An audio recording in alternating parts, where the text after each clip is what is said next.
everybody, and thank you so much for joining us this afternoon for the webinar on continuing professional development and the career development framework. My name is Emma Grover. I'm the professional development lead here at RCOT. I'm also an occupational therapist, so have been sat where you are not too long ago. I think most of you, if not all of you today actually joining us, are in your final year of studies, but a warm welcome to all of you. And a big thank you from us for taking the time out to actually come along and listen today. We've also got my colleague Kay here. So Kay's in the background and Kay will be monitoring the chats for us.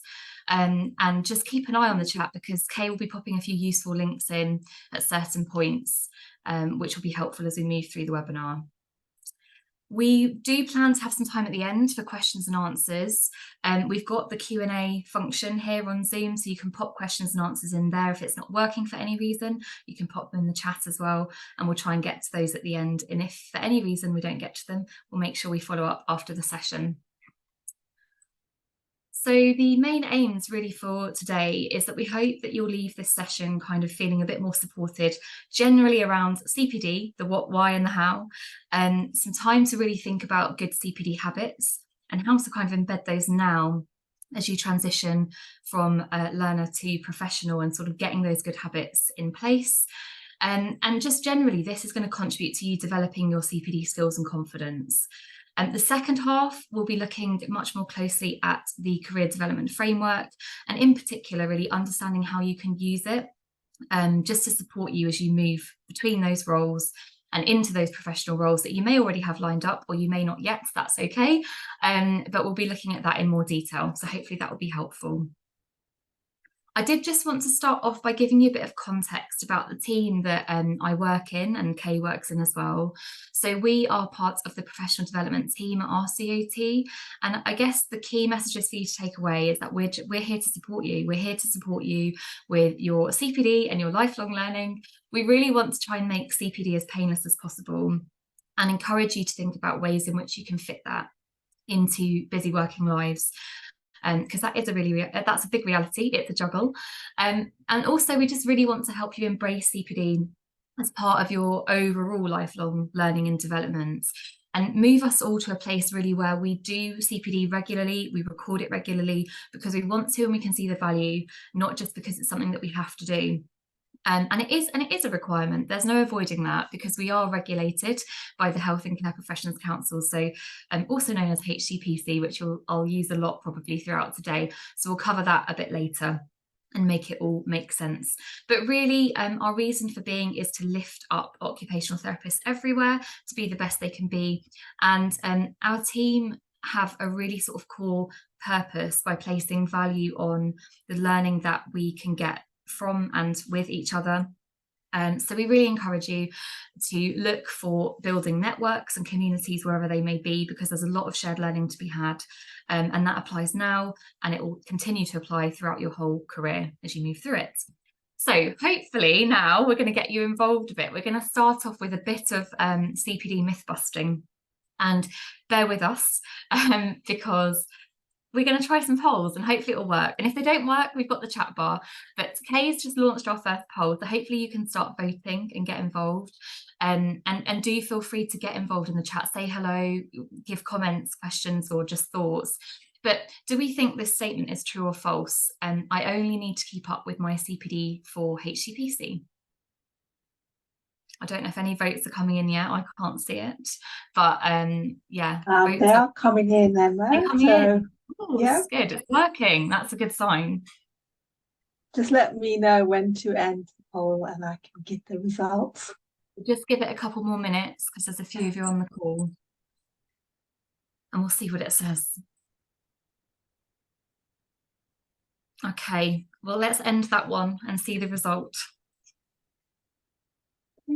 Bear with me for 1 second. I'm sharing the results now. 100% right. Amazing. So 21 of you got involved with that. Thank you for voting.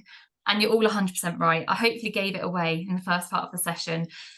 You'll be familiar with the fact that once you finish your degree, you'll be registering with HCPC. And, you know, it is a requirement for us, as I mentioned, to keep up with it. So we're going to cover the HCPC CPD standards a bit later on today, just so that you're really familiar with those.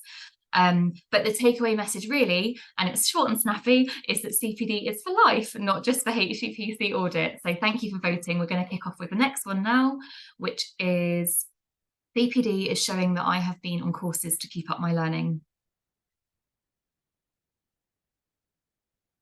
Just leave it for a minute or so, okay?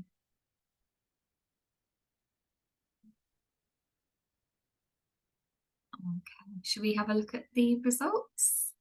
Going to end the poll and I'm just going to share that. I'm sharing the results now. Fab, so we've got a mixed bag on this one, and that's probably quite a good one. I was looking back at these questions thinking that they're open to interpretation, but it gives me an excuse really just to talk about this in a bit more detail. So going on courses counts as CPD. So that's why, you know, some of you technically you could be right either way on this one.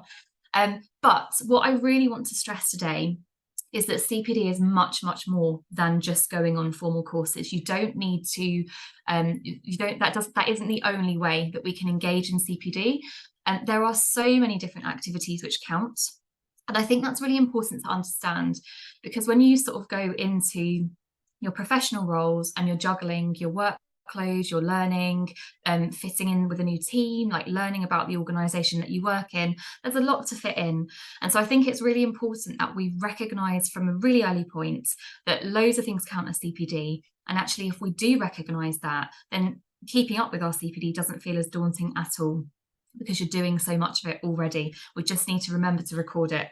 Now, HCPC have some really good web pages. If you just go onto the HCPC website, you'll find one of their pages which explores what counts as CPD. And they use 4 main categories, which include work-based learning, self-directed learning, professional activities, and formal learning. So if you were to go on a course, that could be considered as formal learning. It's one type. But you'll notice later that one of the things we need to do is make sure we're doing a mixture of activities. So I just wanted you to take the takeaway message here. It doesn't always have to be going on courses. Lots of things count, and keep that in the forefront of your mind as you go through. And I'd also like to mention at this point, I touched on it just now, that we do so much CPD and so much counts as CPD that we don't recognise it. So I also want you to consider, you know, whether you're watching television, whether you're listening to a podcast, you might be reading a book, you might not even intend to set out to do CPD, but actually sometimes the information that we're taking in prompts us to reflect or consider how this new information that we've learned or listened to will impact our work or the approach we take. And so sometimes we don't even intend to do it and we end up doing it anyway. And so recognize it, record it, and include it as part of that sort of your commitment to lifelong learning and continual improvement with your practice. Right, so let's go on to the next poll, which is collecting certificates of attendance is a great way to evidence my CPD. We think this is true or false? Or is it another one where it's a bit of both? Let's have a look. Well, it looks a little bit of both so far.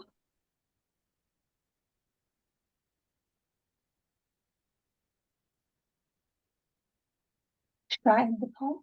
Yes, let's close that one. Let's close that one. Yes, so we've got another mixed bag, true and false. So let me explain. I'm using these as an excuse, aren't I, to sort of talk around a point. But as I mentioned earlier, HCPC have a set of CPD standards that we need to make sure that we're meeting. And a really key thing to take away from today is that HCPC want to see the outcomes and the impact. So what difference does the CPD that we're doing make? What difference does it make to our work? What difference does it make to the people that we work with? And for this reason, if you were to only ever keep certificates of attendance as the only form of evidence, then it wouldn't be enough on its own to help you meet the HCPC standards. So this is a mixed bag again in terms of my response. I'm being a bit cheeky here because it's a bit of both. Yes, you can keep certificates of attendance as part of your evidence of your CPD. But if that's all you're keeping and you're not recording your reflections or your learning, or you're not able to evidence the difference that it might have made, so that evidencing that could be through feedback or other means, but If it's purely certificates that you keep, then you won't be doing enough to meet those standards. So hopefully that's quite a clear takeaway message, even though I'm not committing to whether it's true or false. But overall, we're moving away from what we call a certificate culture. So it used to be the most effective way of doing it. And it used to be the thing that we used to always ask for when we've been on a course. Can we please have a certificate to show that we're attending it? But actually, what it doesn't help us to do is it doesn't really help us to demonstrate to HCPC actually what have we learned, what have I learned, and what difference is this going to make, how am I going to apply my learning to my practice. So hopefully that makes lots of sense. And we're going to move on to the fourth and the final poll now. So Kay, if you can launch this one for me, please.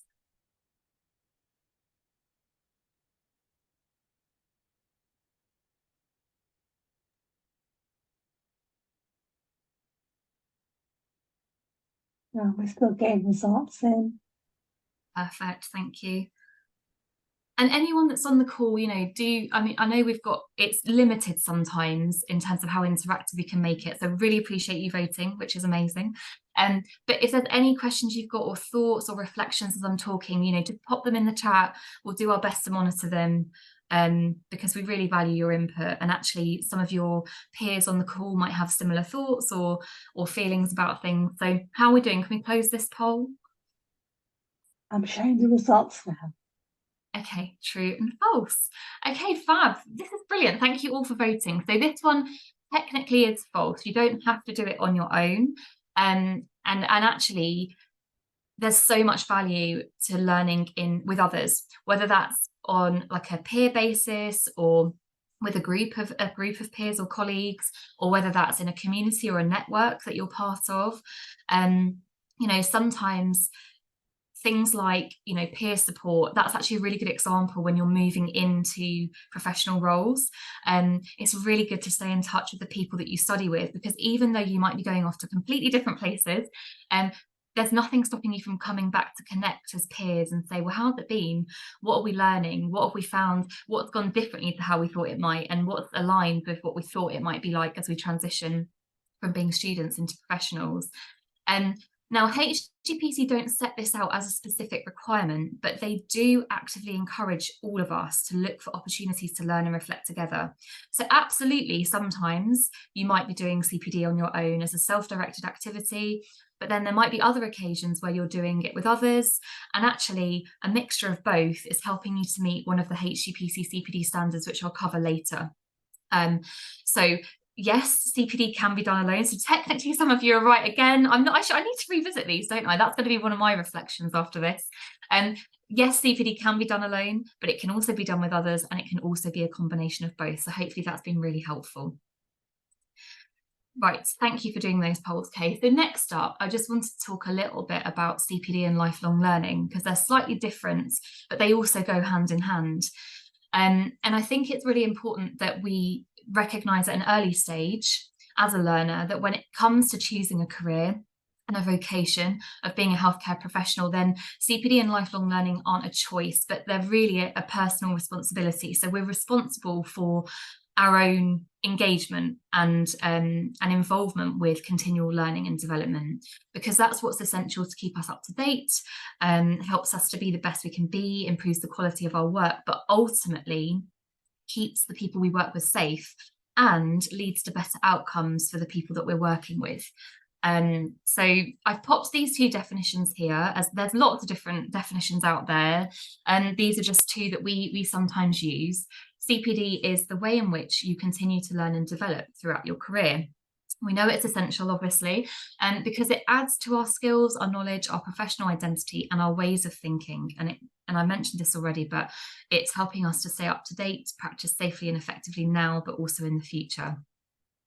And lifelong learning is obviously broader, because it's looking at all of those things we do across our whole entire life. It is what it says in the title. But yeah, it refers to the formal and informal learning opportunities which allow us to continually develop and improve the knowledge and skills that we need for employment, but also personal fulfillment. So the things that really interest us, all of us have chosen a career, but we'll all take we've all chosen, a career in this profession, but we'll all have different career pathways, choices, specialisms, interests as we move through it. So hopefully that's helpful. And the next thing I wanted to explore was a bit more about the why. So I mentioned earlier about about CPD, sorry, not being just for HCPC CPD audit, but also, all of the other benefits, which is what I'm going to go through in a bit more detail now. Because even if we weren't, even if we weren't regulated, even if there wasn't the possibility of being selected for audit, we are a healthcare professional and we have a responsibility to the people that we're working with, to sort of to constantly uplift our practice and our approach and our knowledge, and also to be in line with evidence base. So I just wanted to explore some of these in one place. And there's endless benefits in terms of our personal and professional growth. We know it informs safe and effective practice, which improves the service delivery and the quality of the service that we deliver to people. But this part here about benefiting the people we work with, this is really, really important, because this is about the experience of a person who's accessing occupational therapy. And by doing that, the hope is that we're going to support that individual to use all their strengths and achieve the things they want and need to do every day, in order to live a very meaningful life. So that's a really crucial one. And that's something that I'll pick up again later when we talk about the standards that we need to think about when we're engaging in CPD. And, our commitment to lifelong learning and development is going to lead to lots of potential career opportunities and progression. And that progression doesn't have to be linear or traditional. It can look different for everybody. And then we also have our overall professional standards. We have different ones, don't we? We have our standards of proficiency that HCPC provide. We have our CPD standards from HCPC, and then we also have our professional standards as well. So all things which I think you'll be familiar with, but I'm just highlighting it in here in one place because it kind of brings it all together. And ultimately, if we're all really committed to lifelong learning and this continual process of improvement and development, then all it really does is continues to raise the profile of our profession, because the quality and impact of the work we do is going to be the best it can possibly be. So hopefully that's really helpful. I'm going to move on to talk about the HCPC CPD standards next. So as I mentioned this before, but once you become registered, every 2 years there is a re-registration and audit cycle. And as part of that, 2.5% of registered occupational therapists would get randomly selected. So there's a chance you'll get randomly selected for CPD audit. And what that means is you need to submit a profile which shows HCPC that you're meeting the 5 standards that you can see on the screen now. Now, it is really important for you to know that as a new graduate, so when you first graduate, HCPC won't choose you for audit when you renew your registration for the first time. And that's because they want to ensure that you've had 2 years practice kind of under your belts before you're put in that position, because they'll be looking at a 2-year period, basically. But the reason I'm going through these today, and something that I feel quite passionately about, is that if we feel confident and familiar with these, I think it removes the mystery and the potential fear or anxiety that CPD audit could give us. Because if we don't really know what's expected, the term audit can sound quite scary. And if we don't feel confident about what's required of us, then we can't really be at ease with that. We can't really think, well, actually, I don't need to worry about that because I'm confident that I'm meeting the standards. I know what would be expected of me if I was to be selected for audit, and therefore, it's not something to dread or fear. Actually, this is a positive thing. And if I do get selected, I'm prepared and I know what is required of me. So the standards are, number 1, that we maintain a continuous, up-to-date and accurate record of our CPD activities. Number 2 is that we're able to demonstrate that the CPD we do is a mixture of activities relevant to current or future practice. Number 3 is that we seek to ensure that our CPD has contributed to the quality of our practice and service delivery. And that's what I was talking about earlier in terms of impact. So what difference is this CPD and learning making to my work? Number 4 is that we seek to ensure that our CPD benefits the people that we work with. And again, I mentioned this earlier, this is about the difference it's making. Now, HCPC use the term service user, and I just want to highlight here that no matter the role that you move into, that term service user will be dependent on the roles you go into. So if you're working kind of in a clinical practice setting, then your service users will be your clients or your patients that you're working with. If later in your career you were moving into an academic role, for example, then your service user group would be the learners that you're supporting. And so I just wanted to point that out, that that term is used, but it's broad and you can apply it depending on the roles that you go into throughout your career. And then number 5 is the standard that you would meet, providing that you do submit your profile by the deadline that they give you. And we won't cover that in great detail today, but there's heaps of information on the HCPC website. And there's also a webinar that we did earlier this year with HCPC on the RCOT web pages. So if it is something that you're interested in and you just want to know more about, and you just want to kind of get rid of any mystery around it, then you could go back and have a look at that if you want to, at a time that suits you. But really, it really is, the message is, please, audit isn't something that we have to dread or fear. If we get into good CPD habits, we're getting ourselves in a good position and we're prepared for it. Even if we're not selected for audit, when we re-register every year, we have to tick a declaration which says, we are continuing to meet the CPD standards. So regardless of whether we're selected for audit, it's a requirement of us. And I think it's really nice if we can feel confident about that and tick that box with a big smile on our face and not feel like, oh, I think I'm doing it. We know we want to know that we're doing it. We want to feel comfortable about that. If in the future you are ever selected for audit, then please know that we are here to support you. Now, Kay will pop our email address into the chat at some point today, but we're here for you to contact. We love to hear from you, but also when we do have periods where we're supporting people through audit, we'll be putting on different things and there'll be different ways in which we can support you through that. So we're really keen that any members going through that process connect with other members going through it, but also that have access to us for support, so that people aren't feeling alone in that, and that they have all of the information they need. Okay, so I'm gonna see if any of you feel like you're willing to pop some stuff in the chat bar now. No pressure. But we've talked a lot about, the standards and about keeping our CPD sort of. So standard 1, for example, we talked about, it's the fact that we maintain an up-to-date list that's dated. Standard 2 is that we are showing HCPC that we're doing a mixture of CPD activities. So when you think about things like that, what I would like you to think about now is, what do you think good CPD habits look like? Because at this point, as you're nearing the end of your studies, it's a busy time ahead, but you're nearly there, really nearly there. And then you're going to be, graduating, registering with HCPC to become a registered occupational therapist. And then you're going to be transitioning into professional roles and maintaining your CPD.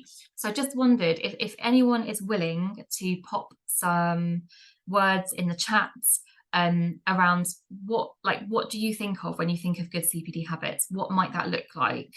I'm gonna start things off. I'm gonna put some things in as well. So it might just be me, but please do get involved. There's no judgment, there's no right or wrong. Oh, brilliant, I can see things coming in.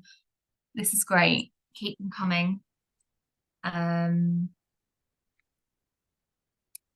Yeah, these are really good.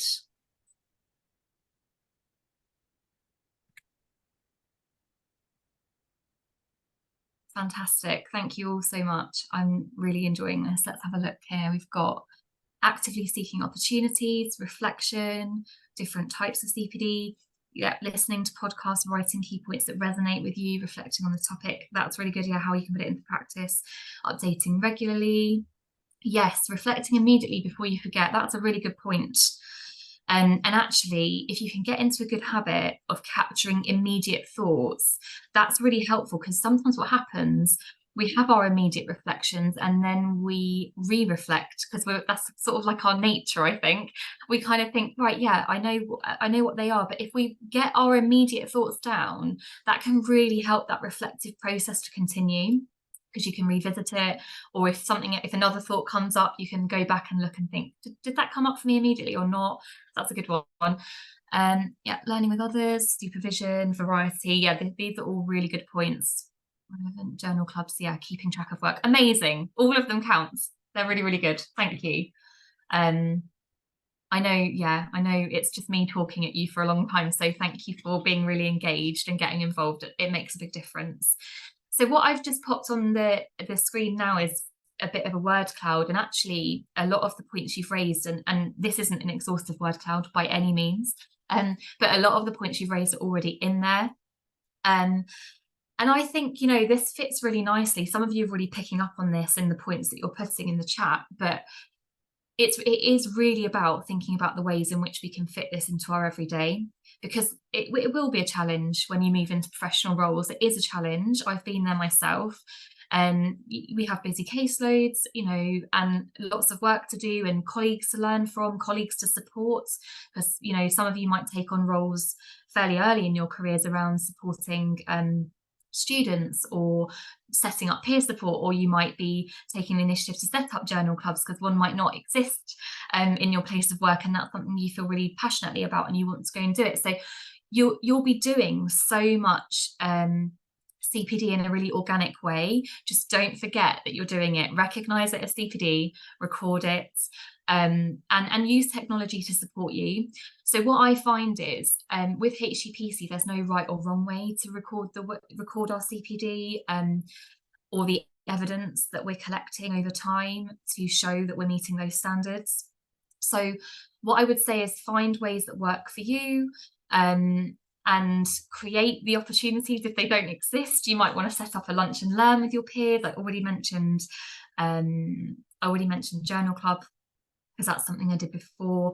It might be that you're encouraging some reflective practice in your workplace, and having some kind of moments or lunch and learn sessions, or pockets of time where you can come together as peers, and then it just takes one of you to kind of record those key reflections or key points. You can share it with that group that engaged with it, and immediately you're getting into really good habits around having key reflections noted down at the time that they happened, and also then being able to think about, okay, I thought 3 months ago this happened and I did this, and these were my immediate reflections. Did I turn that into action? What did that look like? Have I applied that to my practice? Has anything changed? If it hasn't, why hasn't it? And if it has, brilliant, how can I evidence that it has and that it's made a difference? So yeah, I think you're all raising really good points. I think a few more points have come in now. Working within your competencies and strategies we can apply to increase it. So with support, exactly that, and making sure you seek that support as and when you need it. That's all really, really valuable points. So we're coming to the end of the bit about CPD.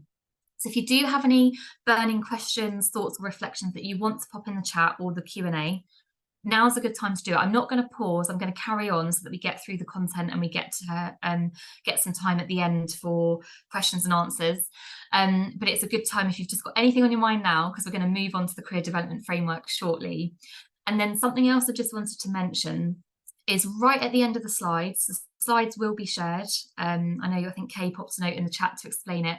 So the recording of this will be available. The slides will be shared following the event, but it's really just to say that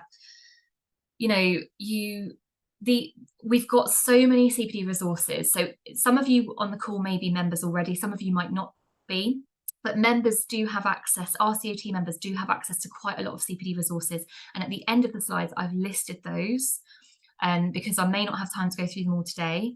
But if any of you have already been to or are coming along to the RCOT Welcome to Your Professional Body sessions that are running this month, that will also be covered in a bit more detail there as well. They're also being recorded, so if you can't go to the live events, you could watch those back. And I'll just in those, we just explain a bit about the different resources that are available that help you to kind of have access to a mixture of CPD activities. Okay, so I'm going to move on now to the career development framework. Now, I don't know if there's an option for you to put hands up. If there is, or you can use the chat, but just by quick show of hands, because I know as a group you might all be at different places with I can't even say the word, with how familiar you are. I'll go with that one, with how familiar you are with the career development framework or the CDF. Quick show of hands if you do feel familiar with it. If I can see them, I don't know if I can see hands being raised. Okay, so a few of you do feel quite familiar. There's some more hands going up, but not many. And actually that's quite good, because it is difficult to pitch this sometimes, because I don't know, you'll all be coming at this with different levels of knowledge around it. And some of you won't know it at all. I can see a comment there, which is brilliant. I am going to go back to the basics with it. So I'm going to go back to the beginning, and hopefully you'll leave here feeling just a bit more familiar with what it is and some top tips with how to navigate it. So, what it is it's a tool which supports you to identify what you already know and what you can already do, and also then where you want to take your learning and development next. So in summary, it's designed to help any member of the occupational therapy workforce to map themselves into the framework across 4 pillars of practice, which we'll look at in a little bit. But it is all about helping you to establish and realise what are your current skills, current knowledge, current ways of thinking, and then actually where might you want to take that next. And it helps you to kind of set yourself some goals, which might be short term, they might be long term, but it just focuses your thinking around you and your development. So it's designed to be inclusive, it's designed to be relevant to everybody, so for use in all settings, across all sectors and at all career levels. But what I think is really nice, and it links with actually what we were saying about CPD and lifelong learning, but it really does raise the profile of our profession, because it emphasises the range of knowledge and skills across the 4 pillars of practice specific to our profession. So the pillars of practice you may come across in other frameworks, they're quite commonly used, but what this framework is specific to occupational therapy, specific to our profession, and the more you look at it, that will make sense to you. But I just wanted to highlight that, because that's what makes this sort of much more pertinent and relevant to us as occupational therapists. So Kay has shared a link to the document in the chat, but you can find this on the CPD at RCOT web pages. And this is the 2nd edition. And there's also some other resources that sit alongside this on our website, but they are for members only. And I'll mention those a bit later, so just so that you're familiar with what's there. I wanted to cover what the framework isn't, because I think that's really important that we know what it's not. So the framework is not about pay, terms and conditions, job grades or bands. It's not a performance management tool, and it's not a competency framework. This is really and truly about you and your learning and development.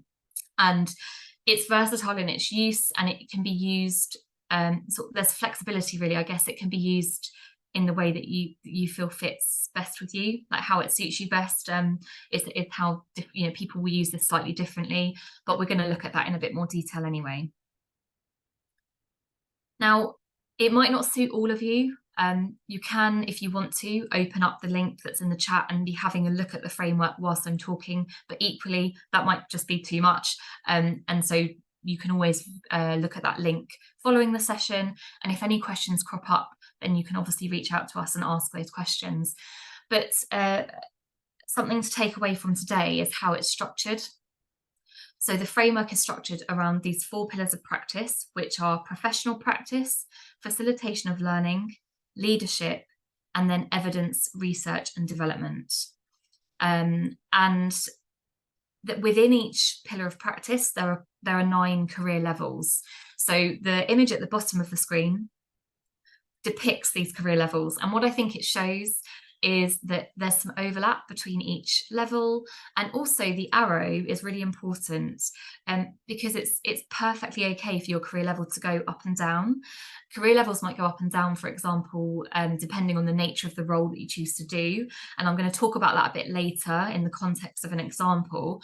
But I think it's important to know that, and it's important to note that development and success, and learning isn't always and doesn't have to be linear. So you don't have to, your career levels don't have to always go up across every single pillar of practice, as you move through your career. And we'll explore that a bit later. So hopefully that's all making sense. I haven't seen any questions pop up at this point. One thing I will just say, actually, before I move on to the next slide, is the image at the top where you can see the different pillars of practice. They're color coded. I want to point that out because it could seem obvious, but actually what's really helpful, because the document when you open it is quite big, there's quite a lot of there's quite a lot of pages, and there's sort of different sections within it as well. So I think the color coding is really important to notice, because it's going to help you to navigate the document. It's going to help you to feel confident with where you're at in the document. Which statements am I reading? And by the color code, you'll know which pillar of practice they relate to. So hopefully that makes sense. I just wanted to point that out. Now, for every pillar of practice, there's kind of 4 things to consider. So you've got career level descriptors, which give you a broad description of the career level generally. And then for each pillar, there's a section which looks at types of knowledge. So there'll be some knowledge themes, and then it prompts you to kind of think, well, what level of knowledge do I have? And the levels of knowledge that you think you might have help you to kind of pick out roughly which career level or a couple of career levels you might sit within. When you've then identified kind of the career levels that you want to look at within a pillar of practice, you can then go to the career level detailed principles and do a bit more reading around the statements. And the statements that are in the framework relate to your skills and your ways of thinking. So I know this is quite difficult to explain when I'm not physically showing you the framework right now, and this will hopefully make more sense when you look at the framework. But the first 2 points on this list here, so career level descriptors and types of knowledge, are your starting point. These are the things that will give you an idea, a rough idea of the career level that you might be at based on your types of knowledge for that pillar. So I think that's helpful, because what it does is it directs you to which detailed principles that might be most relevant to read. And rather than you reading for every pillar, every single career level, it kind of narrows it down and focuses a bit more for you. So if you were looking at the professional practice pillar and you were looking at the types of knowledge and you thought, yeah, okay, I think I'm sitting at like level 3 or 4 with that level of knowledge, you could then go to career levels 3 and 4 in the professional practice pillar, read the statements that relate to the skills and the ways of thinking, and see, do these fit me? Do these feel like they fit me? Which one fits me best? And it kind of narrows that down for you a bit. So the more you use the framework, the more familiar you'll become with it. But I think that's a bit of a tip, really, just to try and focus you and narrow down the amount of reading that you're doing each time that you map yourself into it. Something really important to take away is that you don't have to tick every single statement within a career level. It's not about passing a level. What I would say is this is about making a really intuitive decision. So what feels like it fits best with you and where you're at? And more importantly, like, what are the examples you can think of to really evidence and demonstrate how and why you sit at that career level? And you'll get a feel for that. You'll see what I mean, like, as and when you have a go at mapping yourself into the framework. It's important to choose. You could do it one pillar at a time. Perhaps you want to choose the pillar that feels most familiar or most comfortable to you, and that breaks it down as well. But yeah, it's about thinking, does this feel like it fits right with me? What examples can I think of that help me to confidently demonstrate that I'm at that level? Now, this table is just really an example to show what it could look like once you've mapped yourself in. So you can map yourself in one pillar at a time.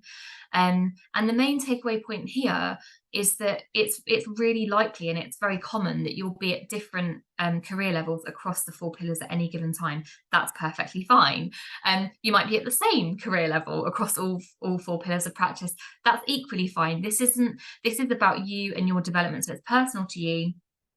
And I think that sometimes when you do get a difference in your estimated career levels, sometimes that can like highlight an area that you might want to plan some more CPD or learning and development opportunities within, just to kind of bring you up to the level that you want to be at or that you're striving to be at.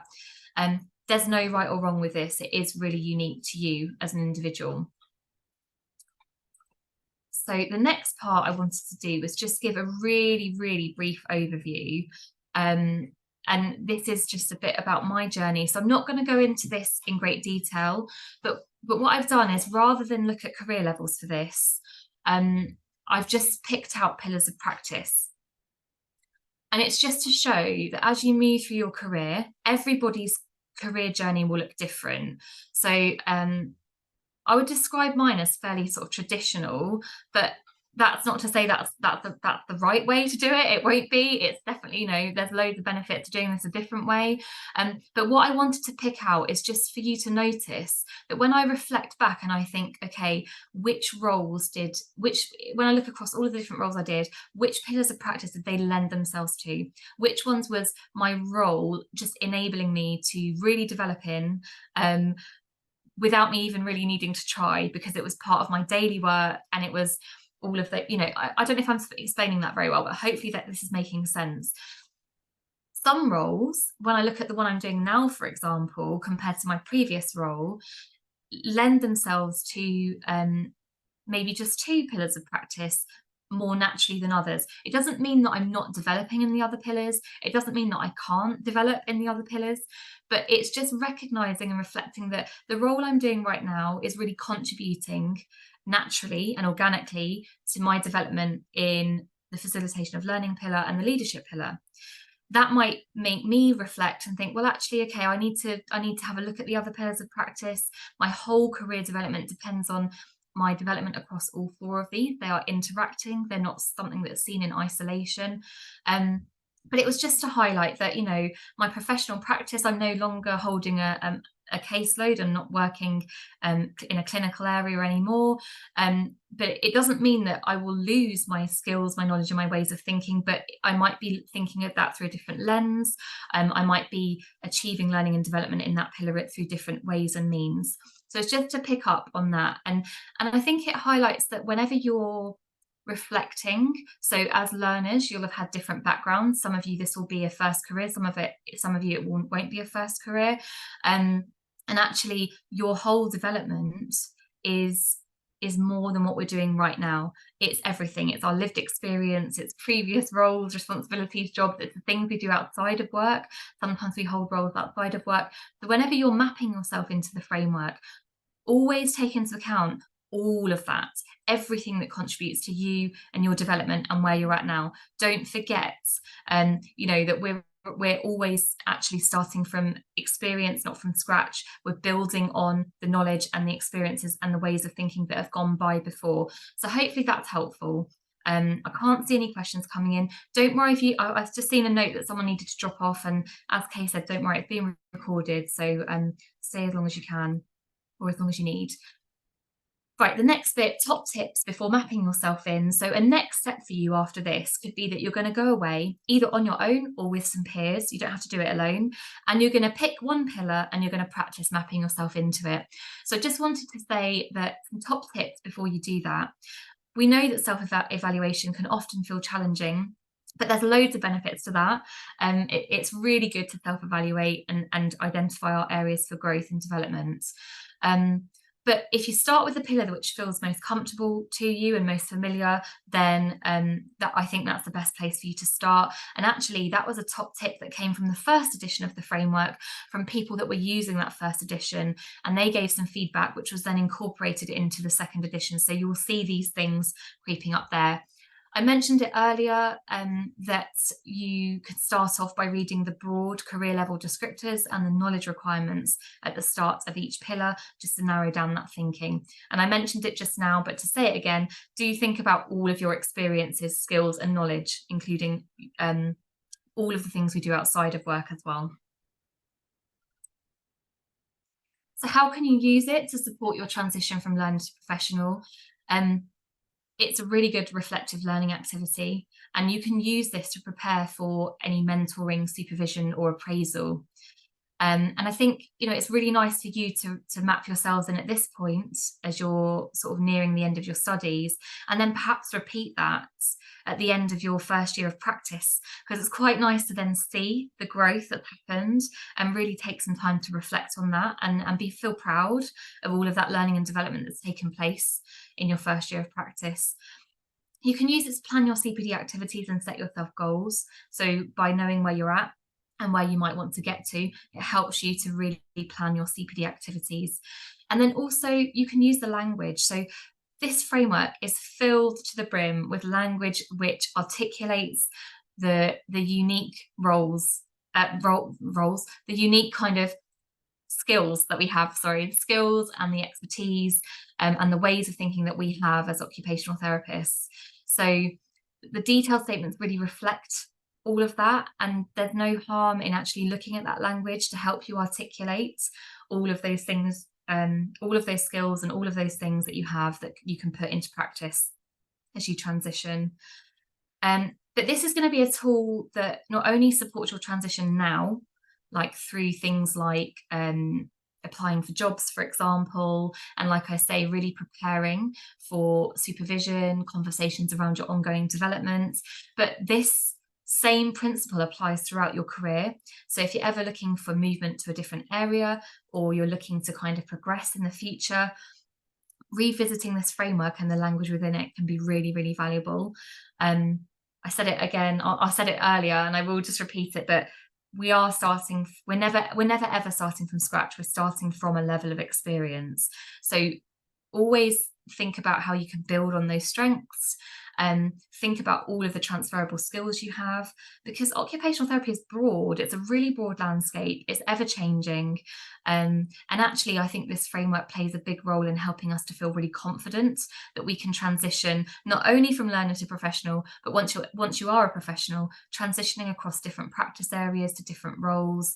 And yeah, like loads of other opportunities outside of that, which could be volunteer opportunities, development opportunities that you might need to apply for. So, do use the language from this to support you at this point. This echoes what we just talked about already, but once you've moved into practice, the same things apply really. So mentoring, supervision and appraisal, it supports that really well. It can support pre-registration and postgraduate learners with practice-based learning. It helps us, we've mentioned this already, but it helps us to plan for just general CPD activities. We can use the language to support us with job applications. Sometimes you'll see it used, I've seen statements used before within job descriptions. And again, in a similar way where, we touched on it earlier, CPD doesn't have to happen on your own. CPD can happen in teams.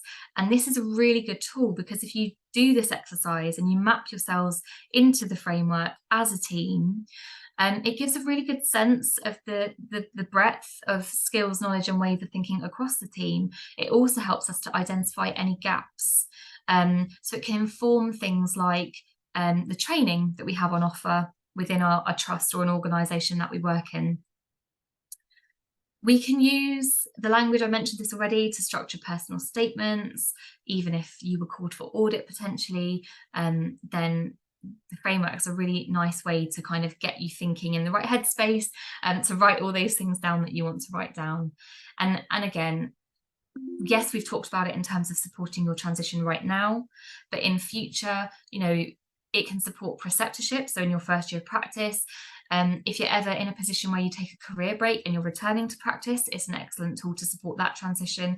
And then also, like I mentioned earlier, transitioning throughout your career into different roles across different sectors of the work that we do.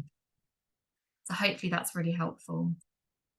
Now, I mentioned earlier that there are some more resources that sit alongside the framework itself.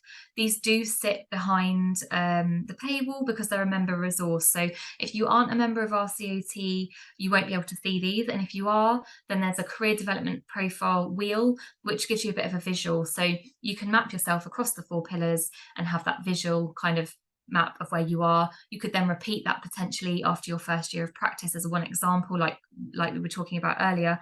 And it's nice to be able to see where that growth has happened. Perhaps it's happened more in certain areas than others. If it's stayed stable in one of the pillars of practice, actually that might prompt you to think about what am I going to do next to kind of move my development along within a certain pillar of practice. If you are interested in joining us, we'd love for you to do that. I'm not going to share too much information today, but there is a join us page on our website, and that gives you much more information about the wider member benefits and how much it would cost you and things like that. So do have a look if you're interested. But as we come to this final 10 minutes of the session, I just really wanted us to reflect, because I appreciate I've shared a lot of information with you, and you've all been really patient with listening to me. I've popped a couple of reflective quotes on the screen here for you to have a read of. But something I'm really actively trying to do in my role is to embed time for reflection within the sessions that I run. And actually, that's something that you might want to take forward into your work as well. You might already do it, but I just feel really strongly that when we take time out to attend a session, we're committing, we're going along to something, we're engaging in it, we're listening, we're learning. But when we come out of that session, which many of them are online, then we go back into our busy working lives, life outside of work, whatever that might be. When you're in practice, you can be leaving a session and going straight into clinical work, answering emails, whatever it might be. There are lots of distractions. So I think sometimes when we embed time to reflect in a session, it helps us to capture those immediate thoughts and feelings. I know one of you in the chat earlier mentioned that, which is a really crucial point. It doesn't mean that our reflection has to start and end within the session. Further reflection will happen. And it's also really good for us to revisit any reflections and learning we have to see if we have actually made progress. Did we put that into practice? How did we do it? And how can we improve it? So you've all been fantastic at getting involved in the chats. And I just wanted you to think, you don't have to do both, but whether it's about CPD in general, whether it's about the career development framework, is there anything that you used to think that you now think differently about? You might not want to answer it like that. You might just want to put something in the chat that is just something key that you're going to take away or that really resonated with you today. But I'm just going to pause for just a couple of minutes just to allow you to think about that. And if you can pop something in the chat, that would be amazing. Because I think it's just really nice when you've been hit with a lot of information to just pause and think, actually, what am I going to take away from today? So I'm just going to be quiet now for a couple of minutes.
So there's some fantastic points coming in. Thank you so much, because I know it's daunting, isn't it, to put things in there, but Fantastic. Some of you are going to go away. So Jenny's put, you're going to go away and look at the CDF in more detail. I think that's a really positive next step, because it might make this actually make more sense.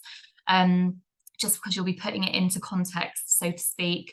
And yeah, using the language from the 4 pillars and statements and applications. Yeah, I think that's a really good one, because it's, so much of the hard work has been done for us, and it captures what we do really nicely.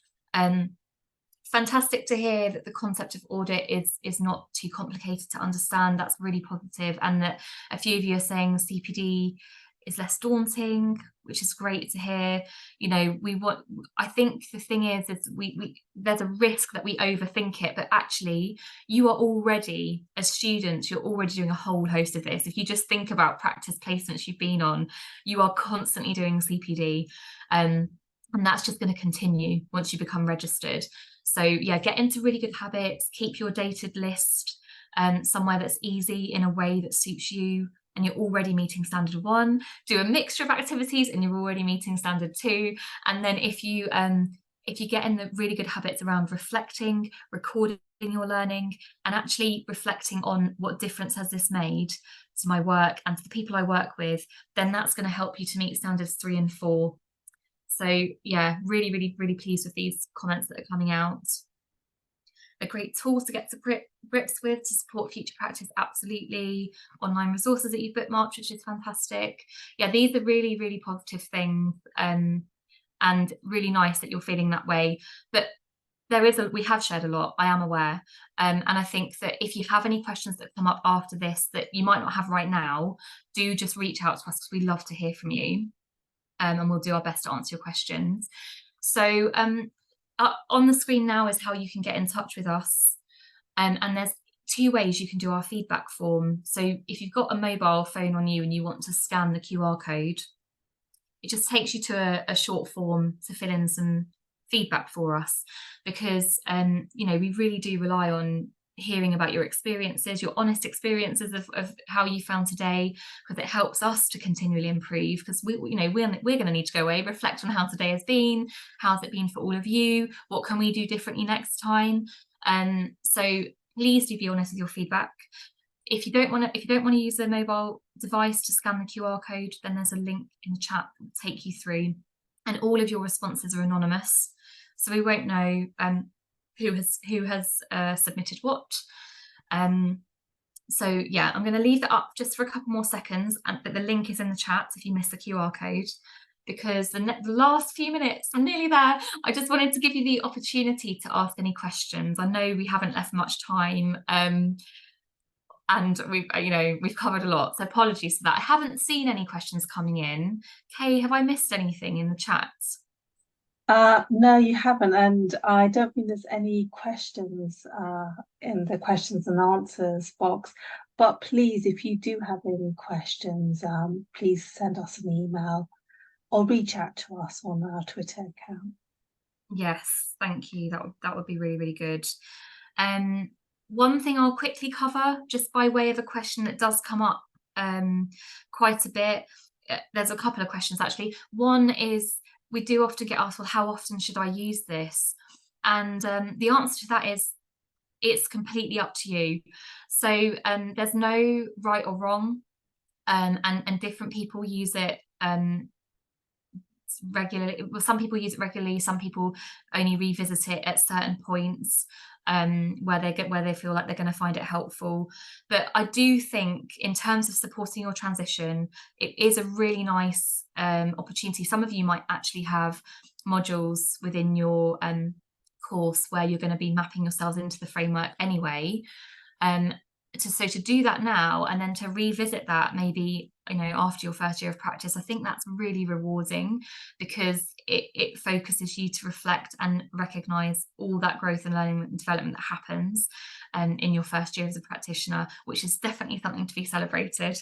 And another question I do get asked quite a lot is, well, is it better to use this on my own, or is it better to use it with others?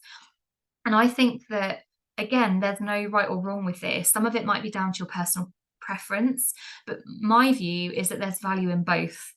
So by sitting down to do this as a reflective activity on your own, it's quiet time to really think about where you're at, where you want to get to, what examples you have, to kind of back up your rationale for where you're mapping yourself into. But then the value of also doing that with peers is that sometimes they can challenge your thinking, because we often underestimate actually the level of skills and knowledge that we have. So if you've got someone who knows you well, you can say, well, hang on a minute, I saw you do this and I saw you do that. And actually, do you not think that that aligns with the career level above? That can be a really useful conversation to have. And that could be with a peer, a critical friend, a mentor, a supervisor, or you could do it as a group activity. So there's no right or wrong, but I think a combination of both can be really helpful, just to kind of get your thinking. Um, Emma, Into we've got a question.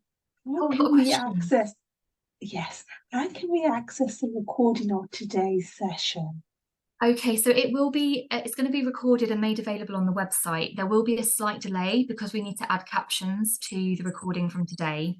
So what we'll do is we'll make sure that everybody's kind of notified of when the recordings are made available, and then they'll be available through our website. I hope that answers your question. It brings us right up to 3 o'clock.